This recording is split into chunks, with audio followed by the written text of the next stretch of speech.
Macadam. Le podcast de la nuit.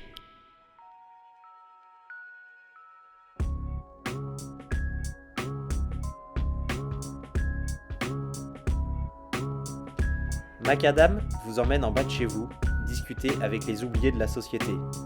Leurs habitudes, leurs galères, leur mode de vie. Chaque nuit, des hommes, des femmes et des enfants se retrouvent sans abri. Aujourd'hui, 4 janvier 2022, nous nous rendons dans les rues de Bordeaux, auprès des plus démunis. Que j'ai vu dans la rue. Parce que toi, j'ai dit, Ouais. Ça fait 20 ans que je suis dans la rue, moi, tu vois. Ça fait 20 ans que je bois, bien entendu. Ça fait... mais j'en ai rien à foutre. Non, mais c'est vrai, non, c'est la galère. Mais quand tu trouves une famille, tu la gardes dans la rue. Parce que ta famille, tu la choisis pas, mais tes amis, tu les choisis. Et moi, c'est ma famille qui est derrière moi ici. Tous les jours, on trimballe nos affaires, on traverse Carrefour. Tous les jours, on a l'autorisation du patron. Si on nettoie, c'est nickel. Il sait qu'on boit, bien entendu. Ça nous fait passer le temps. Le soir, on s'endort plus vite quand on est comme ça. après, là, ici, la rue, c'est compliqué. Le froid. Mais déjà, rien pour se loger, c'est-à-dire. Voilà, quoi. Notre maison est là. On déménage tout le soir après là-bas. On croise des gens, c'est bizarre. Parce qu'il ne faut pas croire qu'on n'est que nous. Hein. Le soir, il y a plusieurs personnes qui nous rejoignent, qui viennent juste pour dormir. Et on se rend compte qu'on est pas mal, en fait, au bout du compte. Et encore, il y en a encore plus à la gare. Mais c'est vrai que c'est plus dur là-bas, la gare. C'est plus dangereux, on va dire. C'est pour ça qu'ils viennent dormir avec nous ici, parce qu'ils sont au moins un peu plus en sécurité que si jamais ils dorment à la gare, dans un parking ou les halls de gare. C'est pas pareil. Le monde de la nuit, c'est rien à voir avec la journée. Autant la journée, on tombe sur des gens sympathiques, on fait notre manche. Voilà, parce que bon, moi, j'ai pas droit au RSA. Le frère aussi, lui, il touche pas le RSA. Il y en a un qui attend ses papiers. Donc on se débrouille comme on peut. Mais la rue, elle est belle. La rue, on vit. Attention, on vit très bien à la rue. On vit très bien. Ouais, certes, on a perdu notre pote là. On a mal. Ça fait 15 jours aujourd'hui. Et là, on voit des... C'est pas vous, je parle pas de vous, hein. On voit des journalistes qui viennent. Mais il est trop tard. Il faut avoir un mort pour venir nous voir. Venez avant. Mon pote délégué, qui est décédé, t'es même pas parti que les journalistes étaient en train de prendre des photos. C'est pas normal. Manque de respect total. Et ça fout les boules pour nous. Je te dis, même les associations, on n'en voyait pas une. Hein. Et puis le délégué décédé, mon pote, mon ami, mon frère de rue, pourquoi ils passent maintenant? On n'a pas besoin d'eux. On leur dit, on refuse. On n'a pas besoin d'eux, il est trop tard. Venez nous voir avant. Je te dis, c'est triste. C'est triste. C'est comme sur la route, t'as plein de virages. Il faut qu'il y ait 3-4 morts pour qu'on limite à 70 ou 50 km/h. C'est exactement pareil. Exactement pareil. Voilà. Après, la mairie, ils sont passés pour une fois seulement. Après le décès. Et encore, c'est même pas la mairie, c'est quoi Métropole, Bordeaux, c'est ça. Bordeaux Métropole qui sont passés. Mais ils devaient faire des choses pour nous, mais comme on leur a dit, c'est trop tard. Le mal est fait déjà. Lui, j'ai rencontré, délégué. Ça fait 17 ans que je l'avais rencontré. À Montpellier. Première vie, je l'ai croisé. Pendant 13 ans, on ne s'est pas vu. On s'est revu une fois, vite fait de passage. Je ne sais plus quelle ville c'était. À Toulon. À Toulon, qui a son frère qui habite, qui est militaire. Voilà. Je rencontre là-bas. Il y avait 5-6 ans maintenant. Et là, j'arrive à la gare, qui c'est que je croise le premier, hein, parce que je devais pas arrêter à Bordeaux, parce que j'ai pas le passe sanitaire. Je me suis fait descendre du TGV. Donc je suis arrivé là, il y a maintenant quasiment un an. Le premier mec que j'ai croisé dans la gare, délégué. Mais tu peux pas le rater, il était unique.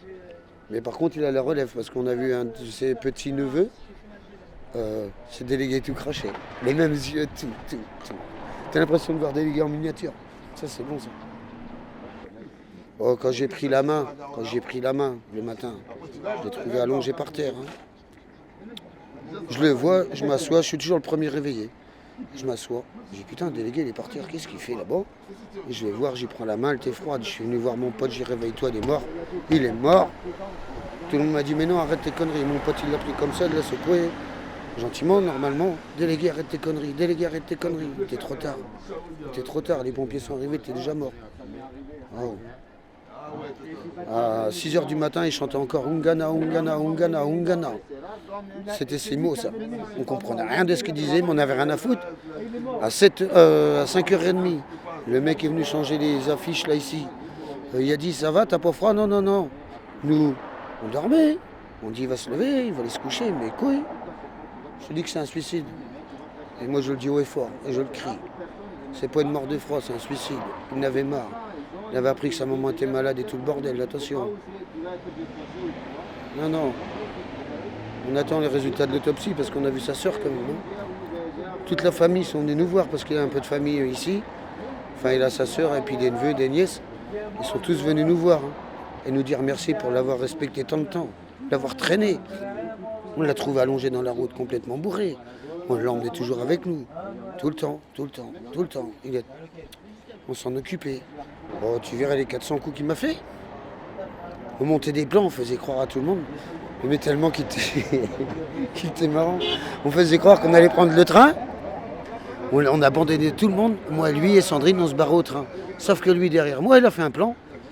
Il a dit à Sandrine, vas-y, on dit à Christophe qu'on prend le bus et on va prendre le train, on va se barrer en cachette. Tu vois, c'est des trucs de tous les jours. Eh ben, ce con-là, et je lui dis, attends, j'ai 5 €, j'ai dit, vas-y, on va chercher des 8-6. Elle me dit, oui, on était devant la gare. Il dit, on va direction l'Espar. Moi et Sandrine, on le laisse. Ah bah là, il marchait, hein, parce qu'il a toujours eu du mal à marcher. Là, il courait même. On regarde, il était rendu à 50 mètres de nous. J'ai dit, Sandrine, vas-y, on se cache dans un immeuble. On se met comme ça, puis on le guettait. Tu crois qu'il s'est retourné, qu'il a pensé à nous? C'est juste devant le Spar. Moi et Sandrine, on était déjà arrivés là. Lui, il nous attendait toujours devant le Spar. Il a dit, il va arriver. On n'y a jamais été. Délégué, c'était délégué. Et c'est que des anecdotes. C'est que ça. C'est notre pote. Et il nous manque. Tu vois, cette nuit, moi, je n'ai pas honte de le dire. Hein. On a un matelas, tu vois, les matelas. On a des matelas. Hein. Cette nuit, je suis sorti du matelas, j'ai pris ma couverture, j'étais me coucher que c'est qu'il est mort. Ça fait 15 jours. Je tourne toujours la tête. Je sais qu'il va rire, mais il ne reviendra plus. C'est dur. La vie de la rue, elle est belle, mais elle est dure. Voilà ce que je peux vous dire, au bout de 20 ans. Et je m'appelle Christophe. Voilà. Et pareil, une autre petite histoire. Tu vois, maintenant, il y a des mouettes. Regarde, elles sont là. Il n'y en a pas beaucoup, là. On a commencé avec 3 mouettes. C'était les pigeons à déléguer. C'était des nouveaux pigeons. Ils étaient à la mode, ceux-là. Ils étaient tout blancs. Avec un petit peu de gris. Tu vois, c'est des trucs de cons. Depuis qu'il est décédé, maintenant, on a tous les matins, je vais te dire à l'heure exacte, 8h10. Tous les matins, on a 50 mouettes qui viennent sur le parking. Mais c'était ces pigeons, il leur donnait à manger. Lui, il mangeait un petit bout, hop, il donnait le restant de son casse-dalle ou de sa bouffe. Tout le temps, tout le temps. Il nous a toujours fait ça. Après, on n'a pas à plaindre, nous, ici. On est plus tranquille que si jamais c'est d'autres. Hein. Les Capucins, c'est plus compliqué. Jardin botanique, tout ça, c'est plus compliqué. La gare aussi, c'est plus compliqué. Donc on se dit qu'on n'a pas à se plaindre. Surtout qu'en plus, ici, à Carrefour, ils sont gentils avec nous. Ils nous laissent nous installer le soir quand ils ferment. Ils nous aident aussi, personnellement. Ils nous ont tous proposé s'ils avaient besoin de quelque chose, si jamais quoi que ce soit. Ils ont toujours été gentils avec nous. C'est pour ça qu'on préfère être encore là que se retrouver peut-être avec ceux de la gare qui sont plus nombreux. Peut-être autant être à 6, mais tranquille, qu'à 20 et pas tranquille. Donc il y en a qui dorment dans leur voiture. Hein. Il y en a qui sont là, qui ont leur voiture, voilà, comme le frère, là, voilà.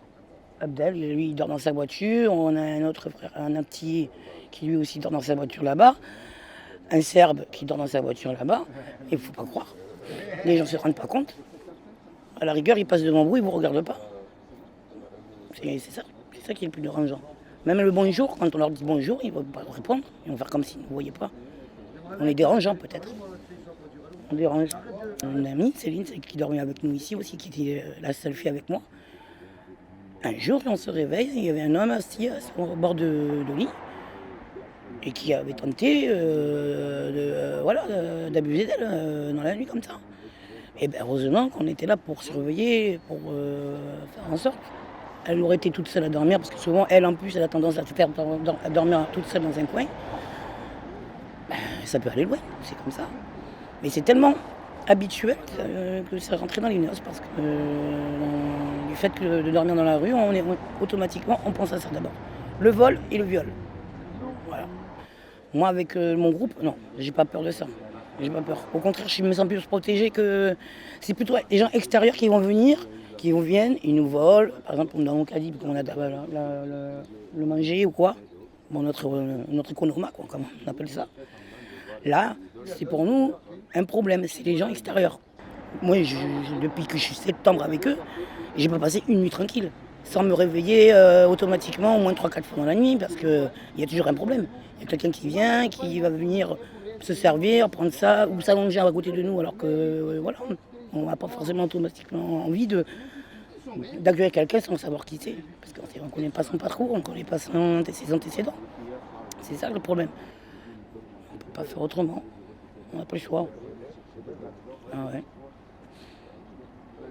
Paul, t'as parlé ? Ouais, c'est très bien. J'aime pas dévoiler, j'aime bien garder tout ce que j'ai. J'aime pas dévoiler. Mais c'est une vie difficile quand même dans la rue. Parce que moi, j'ai jamais vécu dans la rue, c'est eux qui m'ont adopté. Et c'est maintenant que je comprends. Avant, je donnais des sous pour manger et tout. Et maintenant, c'est moi qui se retrouve à l'inverse, en fait. C'est difficile, hein. Et je savais pas faire la manche. C'est eux qui m'ont appris. Donc maintenant, j'essaye. Et après, il faut dormir dans le froid. Il faut déménager. Il faut faire ça à chaque fois. Donc, on est solidaires. Et on essaye d'être propre. Voilà. Parce qu'il y a des gens qui prennent pas leur douche. Et nous, on essaye. Moi, je vais tous les jours à Calvernet, je prends ma douche. Mon frère, il m'a envoyé un colis, j'ai des habits. Voilà, on essaye d'être propre. Et là-bas, on nettoie, on ne fout pas le bordel à côté, à droite, à gauche. Vous allez de l'autre côté, il y a des gens. C'est le carnage. Hein. Ils s'en foutent. Alors que nous, non, on est correct. C'est à cause de gens, de groupes comme ça, qu'on se fait mal voir nous voilà, après. c'est ça. Et du coup, on en paye aussi les pots cassés. On n'est pas tous pareils. Hein. Il y a des SDF qui sont comme ça, bons.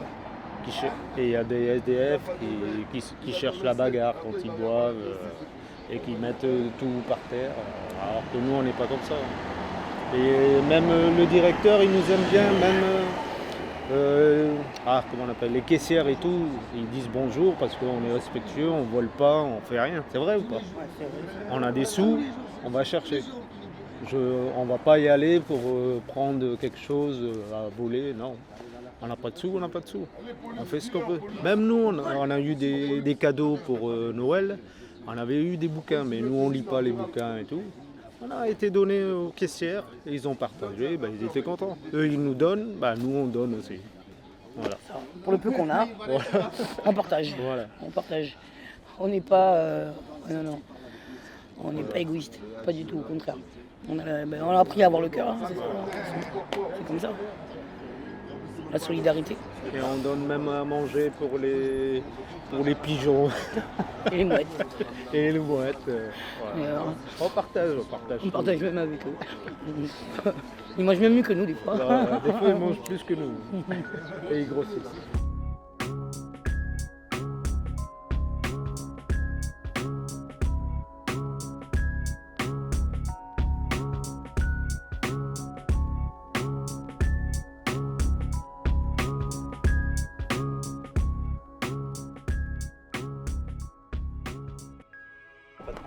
Non, mais vous en faites pas, non, c'est juste que après je vais finir ma manche et je me casse.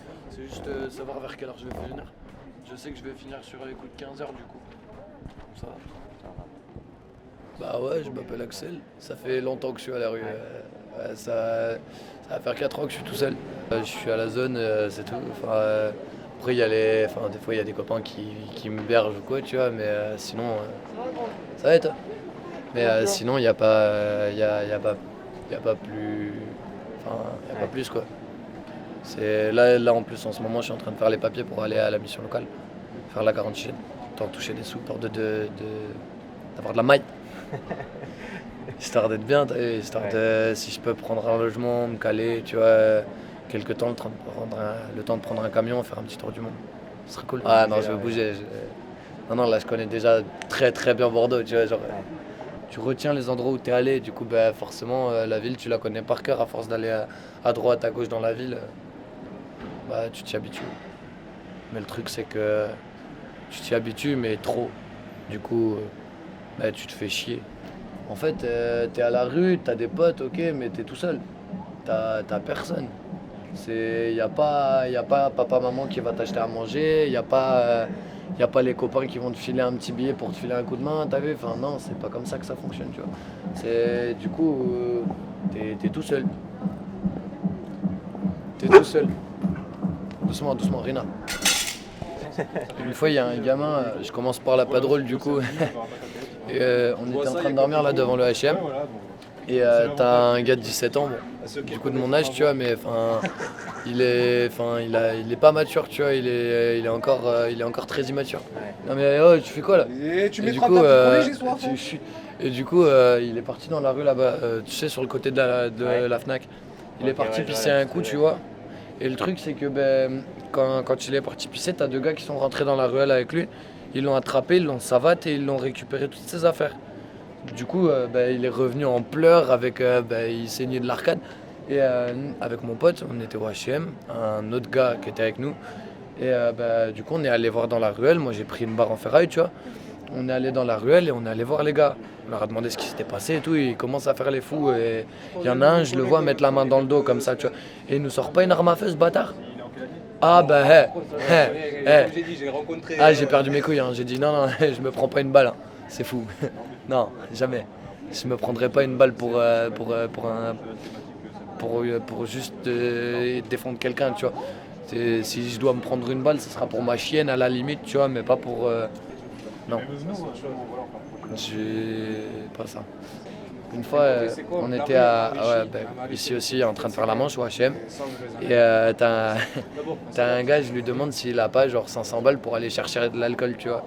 Et le mec, il me regarde, il me fait j'ai pas les 500 balles, par contre j'ai du whisky si tu veux. Il m'a offert une bouteille de Monkey Shoulder. C'est super bon. Ouais, elle est à 25,95 € la bouteille au Carrefour là derrière. Ouais, je connais les prix. Faut se renseigner. Mais du coup, c'est qu'on a eu, il nous a filé la bouteille, on a bu avec lui, on a passé une super soirée ensemble. Il nous a ramenés chez lui. On était 3 du coup. Et du coup, on a fini l'apéro chez lui, on a fumé des joints, on s'est posé devant Netflix. C'était trop bien. On a tapé des grosses barres toute la soirée. Et du coup, c'est le genre de soirée, tu vois, ça te fait du bien. Tu sais, ça te fait marrer. Et ça te fait mais genre grave du bien parce que tu te dis en fait il y a des gens qui sont cool, tu vois, qui cherchent pas juste à être là parce que tu fais pitié, tu vois. Ils sont là parce que ils te trouvent drôle ou sympa, tu vois, et ils aiment bien ta façon d'être. C'est pas ils ont honte, ils ont pitié, tu vois, c'est pas de la pitié, c'est genre vraiment t'as l'air cool, donc viens on passe ce soir ensemble, tu vois. Mais c'est plus sympa que les gens qui viennent, ils te déposent une pièce, ils te disent courage, force à vous. Tu vois, on sent qu'il y a pitié derrière, tu vois, parce qu'ils viennent, mais juste en te disant désolé, enfin pas désolé, mais courage, vraiment, force à toi et tout. Mais il y en a, on dirait, non, t'es trop jeune. Il y en a, on dirait, tu sais, genre, ouais, c'est pas grave.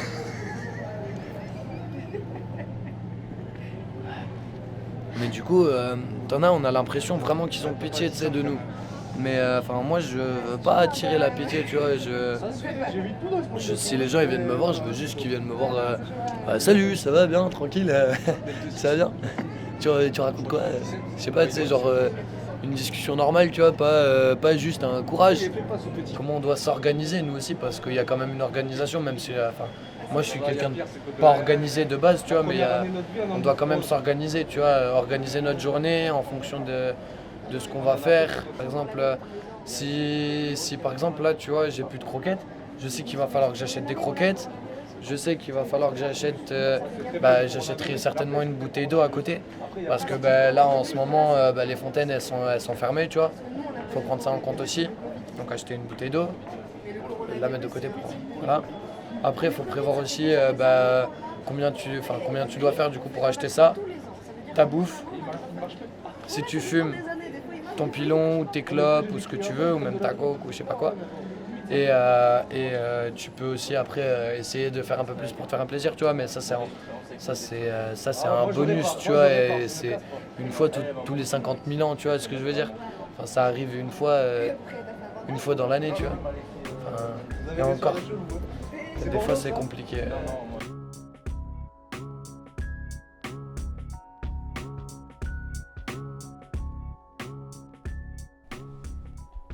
Attends, moi je dis le podcast. Non, mais d'abord on dit. Ah non, on fera macadam après. Non, on fait macadam, allez.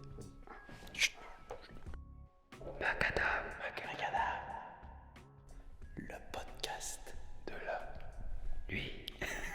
Non, il faut pas rire juste après. Il a tout gâché.